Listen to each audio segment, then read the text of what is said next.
Assalamualaikum warahmatullahi wabarakatuh. Selamat pagi dan salam bahagia selalu, khususnya untuk teman-teman subscriber dan teman-teman yang hari ini sedang diuji oleh Allah untuk menderita diabetes. Jadi konten ini khusus untuk teman-teman dan siapapun yang keluarganya menderita diabetes. Jadi spesial konten ini saya buat karena kemarin saya main ke rumah teman saya, salah seorang teman SMP. Berangkat? Monggo. Salam warahmatullahi.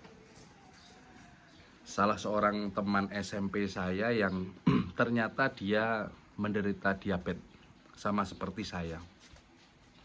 Cuma nampaknya ujian yang dia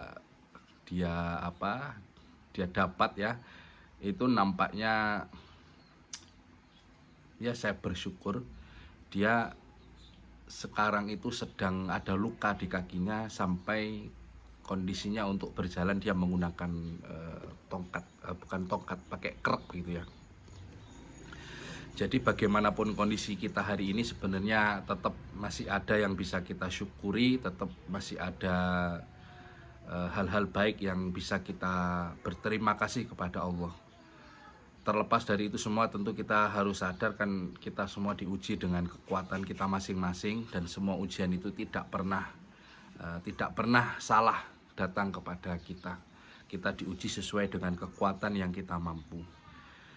Jadi dalam silaturahim saya ke teman saya itu, teman SMP saya itu hampir 1,5 jam mungkin ya, 1,5 jam saya nggak ngejamin juga, cuma cukup lama saya main ke dia. Dan selama 1,5 jam itu kita berdua ngomongin tentang penyakit. Kita berdua 1,5 jam itu ngomongin tentang diabetes, mulai dari sebabnya, mulai dari kondisinya, pengobatannya, perawatannya. Kemudian kita curhat masing-masing apa yang kita alami, seberapa tinggi gulanya, kemudian diet yang kita jalani, kemudian beberapa hal yang terjadi setelah kita sakit diabetes.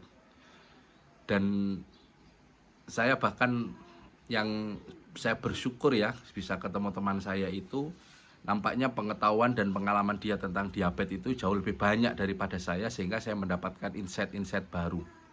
Saya mendapatkan pengetahuan-pengetahuan baru yang saya belum pernah tahu sebelumnya, dan dia bagikan di pertemuan itu. Sehingga pulang dari situ itu saya benar-benar, ya Allah, saya memang harus banyak belajar lagi tentang ujian ini, tentang penyakit ini. Sehingga ketika saya harus berobat, saya harus menjaga diri itu betul-betul dengan ilmu. Dan setelah pulang dari situ saya kemudian nyoba membaca lagi komen-komentar teman-teman di YouTube ini, dan ternyata ada banyak sekali komentar tentang konten saya yang diabetes. Saya selama ini sudah agak enggak membaca ya komen-komen tentang diabetes karena pertanyaannya mirip-mirip. Nama obatnya apa, diminumnya kapan, tuliskan nama obatnya, boleh nggak diminum segini, resepnya di mana, sampai ada yang menyebut saya dokter dan lain sebagainya. Jadi konten ini mudah-mudahan bisa jadi jawaban. Jadi teman-teman bisa santai nonton video ini. Saya coba balas ya beberapa komentar terutama tentang konten diabetes ya.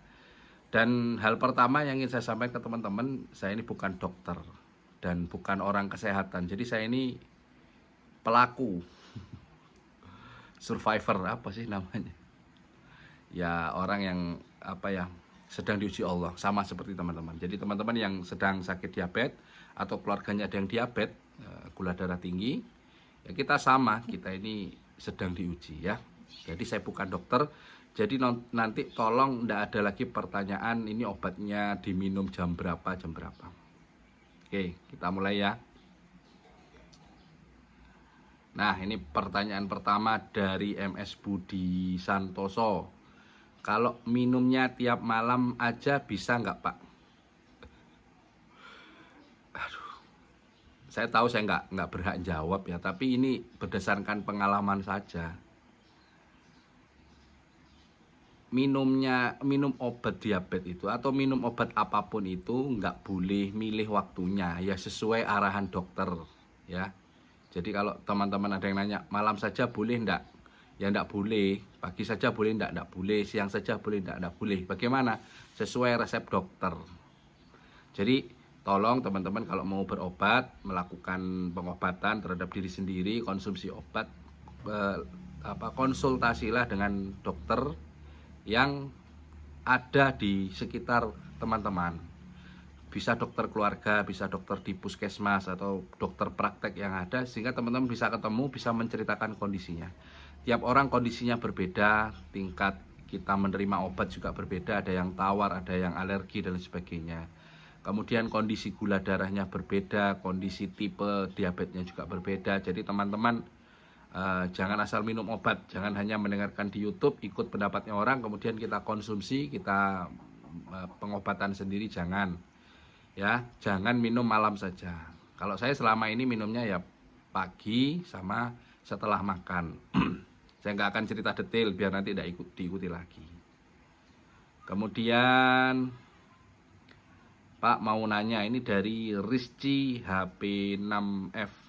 Pak mau nanya apa boleh minum obat itu dua-duanya yang sebelum makan sama makan tanpa beritahuan bidan. Soalnya udah periksa ke bidan, katanya darah tinggi 200 lebih sama kaki bengkak. Apa boleh minum obat yang Bapak beritahu itu? Tolong dijawab Pak. Saya nggak bisa jawab karena bukan dokter, bukan orang kesehatan, bukan perawat, bukan bidan, bukan apapun. Saya ini penderita, pelaku, survivor, orang yang diuji ya. Cuma ini aneh, ini menakutkan ya. Saya udah periksa ke bidan, katanya darah tinggi 200. Ini tinggi banget loh, 200 lebih, sama kaki bengkak. Lah ini kakinya sudah bengkak. Nah ini, saya ngomong kaki bengkak ini ingat kata-kata teman saya kemarin. Kalau kaki sudah bengkak, cek kondisi ginjal. Insya Allah, ini bukan saya nakut-nakuti ya. Karena katanya teman saya itu, ini teman saya juga bukan dokter ya, ini teman saya yang penderita juga sama seperti kita. Kaki bengkak itu salah satu ciri kondisi ginjal sudah bermasalah. Walaupun belum tentu, tapi memang harus dicek. Itu salah satu tanda. Soalnya saya sudah periksa ke bidan, katanya darah tinggi 200 lebih. Ini kemungkinan ibu-ibu ya. Sama kaki bengkak. Apa boleh minum obat yang Bapak beritahu itu? Tolong dijawab Pak. Nggak bisa jawab teman-teman ya. Konsultasi sama dokter, sama bidan. Maaf sekali. Apa boleh minum obat itu dua-duanya sebelum makan? Ya nggak boleh lah. Kalau aturannya yang satu diminum sebelum makan, yang satu setelah makan ya manut, jangan bikin aturan sendiri. Hidup, ini dari Mas Kim, hidup sehat, bahagia, rezeki berlimpah, selalu menyertai kita semua, amin. Alhamdulillah. User LF9 seterusnya, mohon maaf izin bertanya, saya umur 27, udah kena diabetes umur 24. Mohon maaf izin bertanya, saya umur 27, udah kena diabetes umur 24. Gula pertanian ketahuan langsung HIG dan kontrol setiap bulan masih 300 atau 200. Dan untuk obat sudah konsumsi insulin dosis 30. Untuk insulin saya buta sama sekali, saya nggak tahu ada dosis-dosis karena memang belum pernah. Naudzubillah, mudah-mudahan saya nggak sampai ke sana. Apakah bisa dengan obat tersebut? Saya nggak bisa jawab, maaf sekali teman-teman ya. Cuma kalau gula darahnya sudah tinggi, minum obat ternyata tidak berubah, yang memang harus dicek adalah pola makan. Obat itu membantu, tapi yang utama itu menjaga pola makan. Pola makan itu kualitas makanannya, jumlah makanannya, timing makanannya, dan jenis makanan. Teman saya itu bilang nasi itu sudah haram untuk orang diabetes. Ini teman saya bilang ya. Gula dan segala jenisnya, tepung dan sebagainya. Jadi kalau gula darahnya sudah tinggi, tapi kita tetap tinggi ketika sudah minum obat, maka memang penyebabnya biasanya adalah pola makannya masih belum tertata. Jadi obat itu tidak menutupi makanan yang sudah kita makan, enggak. Obat itu membantu pengkondisian gula darah di dalam tubuh. Tapi ya makanannya harus dijaga. Jumlahnya nggak boleh banyak. Jenisnya ada beberapa yang sudah benar-benar nggak boleh sama sekali. Jangan sering-sering, kemudian ditata waktunya, kapan makan, kapan harus berhenti makan. Kalau teman saya tuh ya, ini Masya Allah teman saya kayaknya sudah disiplin banget, karena ya itu tadi memang sudah lukanya, sudah dalam gitu ya di kakinya. Teman saya bilang itu dia pagi itu sudah tidak makan, pagi itu angkat beban sampai kira-kira jam 9. Ini tadi sebelum bikin konten ini, saya bikin konten di samping kolam renang itu.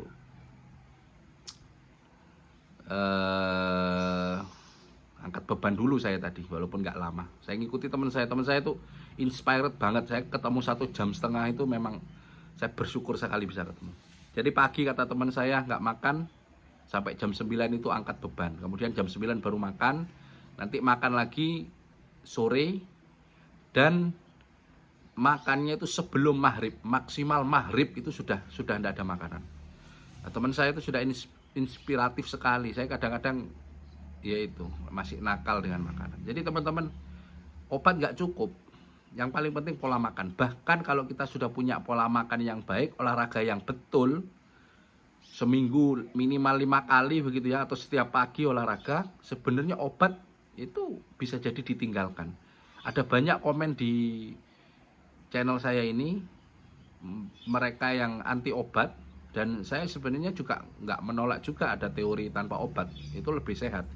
Jadi reverse diabetes gitu, membalik kondisi gula darah yang tinggi, dibalik itu dengan cara pola makan yang sehat, jumlahnya sedikit, beberapa makanan sudah nggak boleh sama sekali, dan olahraga yang teratur 5 kali minimal sepekan.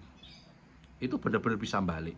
Tentu disiplin tinggi dan ngempet mulut ini loh, untuk nggak makan itu yang kadang-kadang sulit. Jadi makannya dikurangi, olahraganya ditambah, obat. Jadi obat nggak bisa nutupi pola makan yang bebas. Jadi kalau sampean minum obat apapun pakai insulin tapi makannya masih elos, nasi dihabis-habiskan, ya bisa jadi berat untuk menurunkan gula darah. Apakah bisa dengan obat tersebut? Banyak dokter ya, konsultasi gratis itu datang ke puskesmas. Dan untuk kesembuhan bagaimana, apa bisa sembuh? Insya Allah ya, kalau ditanya apa bisa sembuh, semua penyakit pasti ada kesembuhan. Tidak ada penyakit yang tidak bisa sembuh kecuali kematian dan tua. Karena waktu dulu suka konsumsi U1000 ekstra dan minuman manis botol, terima kasih. Ya ini juga salah satu penyebab saya, dan teman saya juga ngakui sama ya. Saya dan teman saya yang SMP itu nampaknya wallahu a'lam juga sebab kami tinggi gula darah adalah yang paling banyak bukan dari makanan tetapi dari minuman bersoda.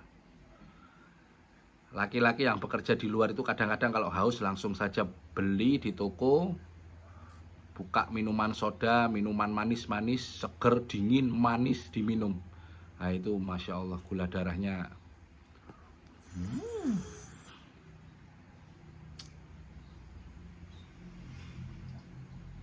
Masya Allah.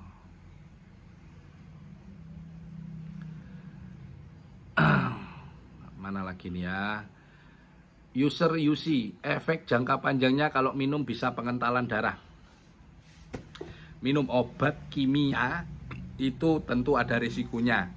Ini sudah beberapa kali saya sampaikan. Saya dijelaskan dokter teman saya itu. Untuk minum obat kimia itu memang ada resikonya, pasti ada, nggak mungkin nggak ada. Tetapi untuk penderita diabetes kalau nggak minum obat, resikonya lebih banyak.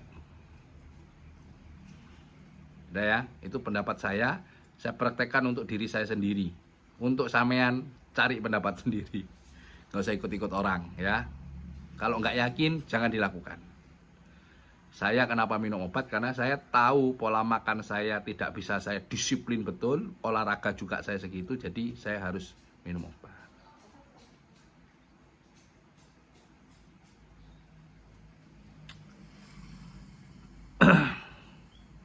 Jadi gitu ya pendapat masing-masing teman-teman, nggak usah maksa-maksa. Silakan mana yang teman-teman yakini itu yang dijalankan, karena resiko juga kita sendiri yang menjalani, bukan orang lain. Wis itu saja. Nanti komen-komen lainnya mungkin di konten berikutnya. Tetap semangat para sobirin, orang-orang sabar yang diuji dengan diabetes atau gula darah. Assalamualaikum warahmatullahi wabarakatuh.